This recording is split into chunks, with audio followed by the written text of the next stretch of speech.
estamos aqui no nosso programa, Um Fato, Duas Visões, um programa que é construído pela Faculdade de Ciências Humanas e da Saúde e pela Faculdade de Educação. Nosso convidado de hoje é o nosso querido ex-aluno, Raul Araújo, que vem falar sobre convivência familiar comunitária. Tudo bem, Raul? Tudo ótimo. Prazer estar aqui com vocês. Comigo, como sempre, a professora doutora Neide Noffs, que é da Faculdade de Educação. Raul, o que quer dizer convivência familiar comunitária? Como o nome diz, né, vem de conviver com a família e com a comunidade. Se refere a um grupo de direitos que a criança e o adolescente têm. E a ideia, eu acho que o essencial da ideia de convivência familiar e comunitária é que ninguém se torna humano sozinho. A gente se torna humano na presença de outros humanos. E isso quer dizer que é patrocinar a possibilidade de essas famílias conviverem entre si? Quer dizer o quê? Então, são um conjunto de direitos, se a gente pegar na história, né? Na verdade, a gente não tinha a ideia de convivência familiar e comunitária, mas a gente tinha a ideia de pátrio poder por um lado, e por outro lado, se essa família não desse conta dessa criança, então a gente tinha situações, instituições asilares, os orfanatos, enfim, muito patrocinado pela igreja, que está ligado a essa ideia, não é? E aí os grandes abrigos, não é? Com a mudança na legislação, entendimento a partir da Constituição Federal da corresponsabilidade do Estado, da família e da sociedade por garantir os direitos, a gente vai pensar em várias políticas que podem garantir a convivência familiar e comunitária. Então não se trata de pôr famílias junto, mas de garantir para crianças e adolescentes uma convivência de cunho familiar. E comunitária. E comunitária, claro. Esse gancho de perguntar o seguinte, essas políticas, esse projeto de aproximar essa convivência não tem ligação com o socioeconômico, é qualquer família. Então, vamos começar desse princípio. Então, a ideia é que as crianças estejam com essas famílias, não é isso? Essencialmente com as famílias de origem, com a família extensa. No entanto, ainda no Brasil, um dos grandes problemas é a questão socioeconômica. Está no Estatuto da Criança e do Adolescente que a questão socioeconômica não pode ser motivo de acolhimento, mas eu diria, acho que hoje em São Paulo a gente tem umas 2.800 crianças em acolhimento, metade delas é por questão socioeconômica. Quando você fala acolhimento, você sempre está se referindo a estar num orfanato, num asilo, num lugar que então, não existe mais orfanato, na política atual, então você vai pensar em serviços de acolhimento institucional ou serviços de acolhimento familiar, ou então uma outra política que existe, que é casa-lar, que são então serviços de acolhimento institucional, são equipamentos de com até 20 crianças, por uma portaria em São Paulo a gente está com até 15 crianças, a gente está nesse momento de mudança, até 20 crianças com uma equipe técnica composta por um psicólogo, um assistente social e um coordenador com nível superior e uma equipe mínima de 10 educadores com formação de ensino médio. Então, esse é um equipamento para garantir, quando alguém tem algum problema na sua família, esses são os equipamentos que a criança pode recorrer por 6 meses, por mais 6 meses, até 2 anos, entendendo que uma instituição não é lugar para a criança crescer. Essas casas de abrigo, no passado eu trabalhei num projeto que era a família, entre aspas, uma família que abrigava crianças e tinha o formato de família, ou seja, pai, mãe, e as crianças eram todas crianças abandonadas, ou crianças que estavam sem o seu lar, estavam separadas e que não queriam jogar no antigo orfanato. Isso ainda existe? Então, eu não sei muito bem de qual equipamento você está Eram falando. Famílias contratadas. Então, a gente tem Era emprego de família. A gente tem 3 modelos que a gente que são parecidos com esse, A questão do acolhimento, né, sempre foi uma questão coordenada pela igreja, né? Agora, no pós-guerra, né, pós-Primeira Guerra Mundial, que é a primeira guerra que a gente tem, a chamada Guerra de Trincheira, né, que não são só as tropas que lutam, né, mas envolveu populações civis, e aí um número grande de crianças, né, sem pais e sem mães, assim como outras pessoas sem família. E aí iniciou uma política que existe até hoje, existe no Brasil, que é a Casa-Lar. Né? O que é a Casa-Lar? Naquele momento eles pegavam um grupo de 6, 5 crianças, colocavam numa casa junto com 1 ou 2 adultos para cuidar dessas crianças, né? Para fazer um arranjo. Na Europa como um todo, eu acho que iniciou na Suíça, se eu não me engano. Né? Não lembro direitinho da história. Eu sei que teve uma instituição que fez primeiro e depois Aldeias Infantis SOS. Começou também lá na Europa com essa política. Hoje ela está em 132 países. Aqui no Brasil também, né? Acho que em 26 cidades no Brasil, sendo que São Paulo é uma delas. Tem um equipamento na Zona Sul. Então, e aqui quando a gente criou as orientações técnicas, a gente formulou então um equipamento chamado Casa-Lar. Quando você diz a gente, você se refere no Brasil. Tá. Né? Acho que era Casa-Lar.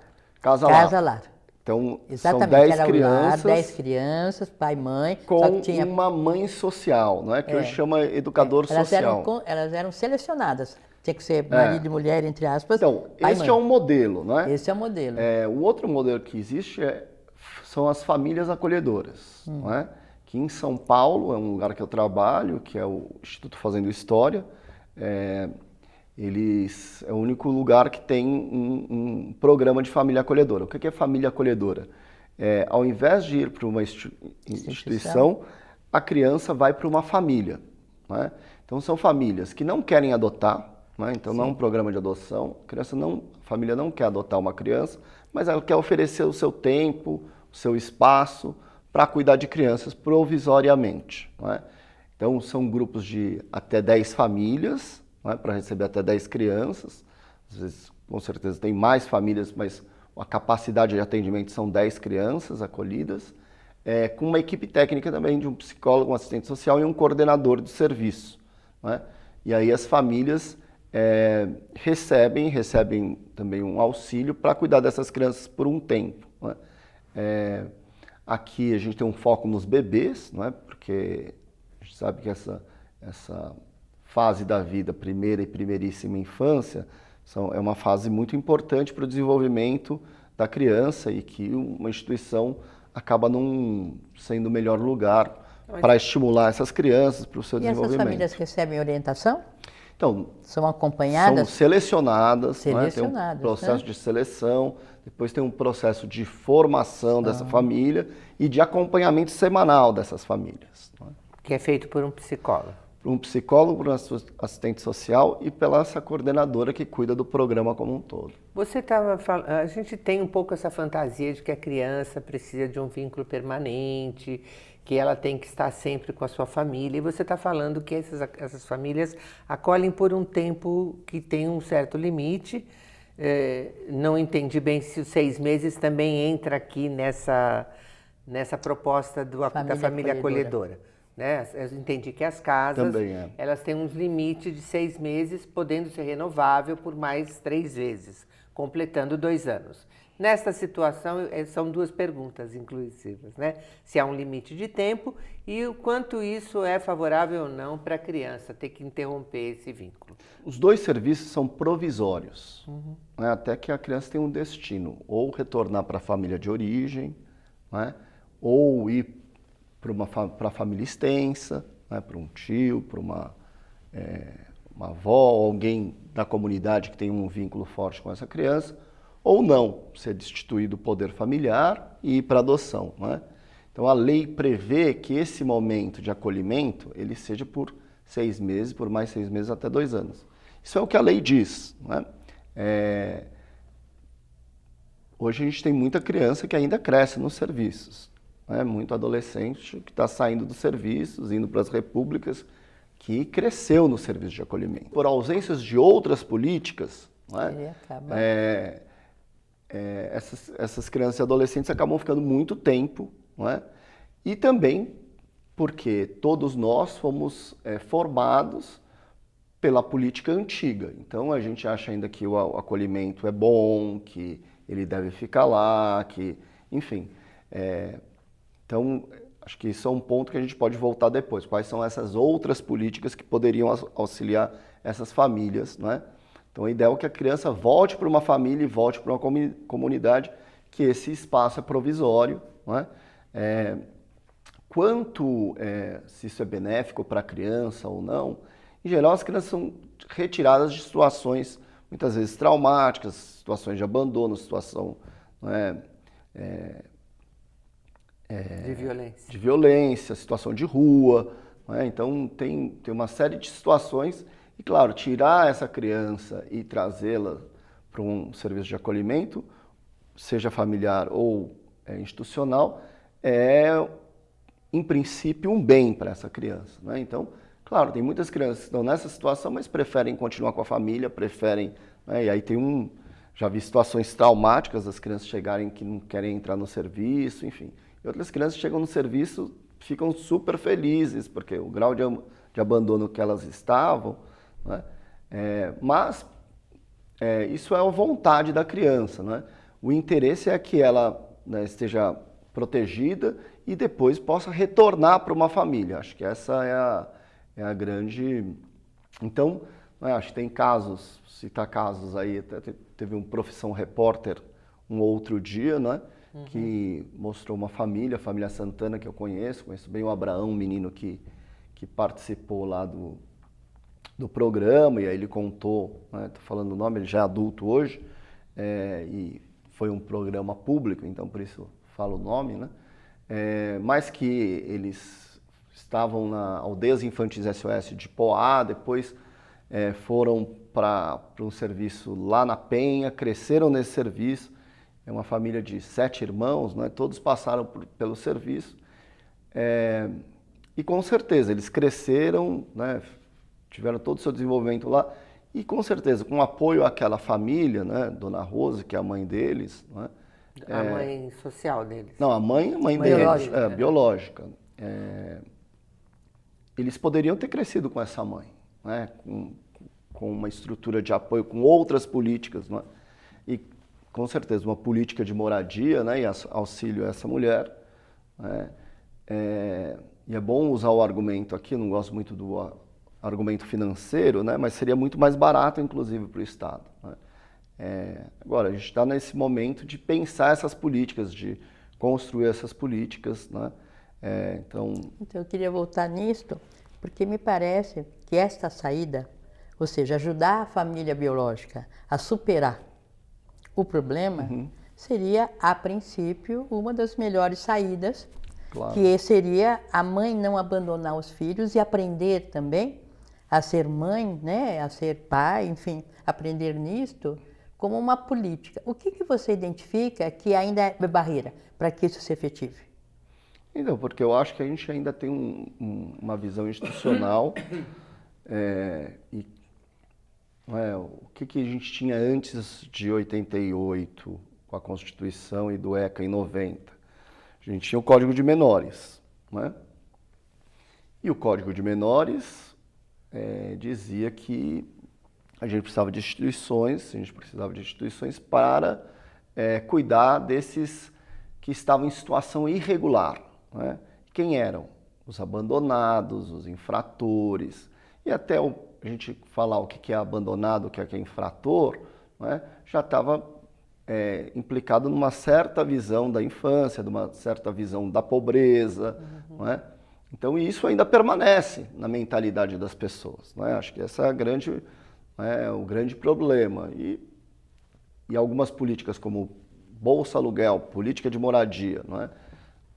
Outro dia eu fui chamado num CAPS, que eu dou supervisão, e tinha um menino lá, é um CAPS 3, que então pode ficar, a criança, o adolescente pode ficar até 14 dias lá, e era um menino que estava na Cracolândia, o pai também estava em situação de rua, e aí foi para o CAPS, o menino estava super bem, cheguei lá, ele estava empinando pipa, não é? Nenhuma característica de quem estava em situação de rua, usando droga, nem nada.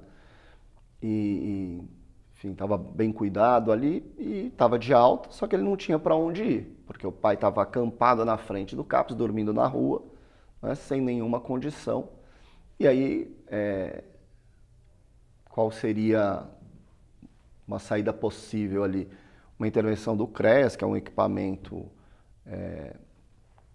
da assistência social, né, para ajudar no fortalecimento desses vínculos, e uma bolsa aluguel, não é? Inserção de um programa de renda, para que esse pai se organizasse. O pai ainda fazia pequenos trabalhos, enfim, né? Conseguia gerar renda, conseguia se virar, mas não conseguia pagar um aluguel para tirar esse menino. Certo. E, como consequência, ele acabou indo para um abrigo que custa por baixo, né, custo direto para assistência social, R$ 3.500. Né? Fora, quando uma criança está no abrigo, a gente envolve juiz, promotor, todo o equipamento de justiça, que é muito caro. Né? Não gosto, de novo, né, do cálculo financeiro, mas a gente, né, mesmo nessa fase neoliberal, que tudo é gestão, a gente vê que isso é uma falácia, né? Porque se fosse até isso já teria mudado. E como que as pessoas podem ter, né, acesso e conhecer essas políticas ou intervir nessas políticas? Tem várias maneiras, não é? Acho que tem uma maneira, a gente tem material escrito na internet, quem se interessar, então tem as orientações técnicas para o serviço de acolhimento, que é um livrinho que vai descrever todos os serviços de acolhimento. Tem um material da ONU que está traduzido para o português, que são medidas alternativas ao acolhimento institucional.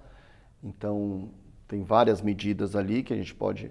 Agora, também, não é, para as crianças que vão ficar por muito tempo e o tempo que eles ficarem, tem um programa, que até o Instituto Fazendo História faz formação nesse programa, que é do apadrinhamento afetivo. Né? Acho que a gente tem uma tradição, principalmente nos bairros mais pobres, não é? Da sacolinha, né? Que era a gente fazer sacolinha no final do ano para essa criança, enfim, né? Que tem o seu valor, não é? Mas é uma intervenção material, pontual, que faz as crianças felizes nesses momentos. Tem voluntário que faz festa, que também é uma contribuição interessante, mas o apadrinhamento afetivo é alguém que está de fora dessa instituição, né, fazer atividades cotidianas com a criança, né, como uma maneira de criar um vínculo que seja significativo para essa criança e orientar essa criança, esse adolescente, na sua vida. E são crianças que não têm nem possibilidade de voltar para a família e nem de adoção. Né? Então, é uma maneira da gente... Um dos pontos que me pega, às vezes, é quando se usa a palavra direitos da criança. Uma sociedade que não dá as condições mínimas para a família poder lidar, até a permanência na escola de muitas crianças fica prejudicada, né? E todo movimento, eu diria, político, fala em direito. Como que a gente pode, de uma certa forma, entender direito na situação que estamos vivendo? Ou por onde que a gente começa a lidar com esse direito? Porque eu que estou dentro das escolas, e no contato direto dos professores, a gente diria, isso é uma cilada. Ainda é uma cilada, porque a gente acredita no direito e quer, mas não tem a infraestrutura, quer dizer, qual é a penetração deste grupo nas situações, que eu diria, de convivência com crianças. Qual mesmo. Grupo? Não entendi. Hã? Qual grupo? O grupo que trabalha na linha da convivência familiar, nessa articulação com acolhimento, família acolhida, etc. Então, só vou retomar, né? Acho que um pouco você citou a escola, não é? Eu citei porque é a minha área institucional. A sua trabalho. Porque assim, eu trabalho, um dos meus trabalhos é dando supervisão para os serviços. Agora, convivência familiar comunitária não se dá só no serviço. Sim, não é? É por isso que eu quero chegar, exatamente. É a primeira coisa muito importante de a gente pensar, porque também tem essa lógica, não é? Que convivência familiar é a família, se não é a família, é o abrigo, não é a assistência social. E não é. Não é? Convivência familiar, a criança aprende a viver e a ser na presença de outros adultos. Claro, a gente tem grandes mudanças, né, da década de 70 para cá, né, nos hábitos, né, Na própria concepção de família. na própria concepção de criança. família, de mulher. Não é? Exatamente. Vocês estão aqui trabalhando, vocês não estão Certo. cuidando dos filhos, dos netos, enfim.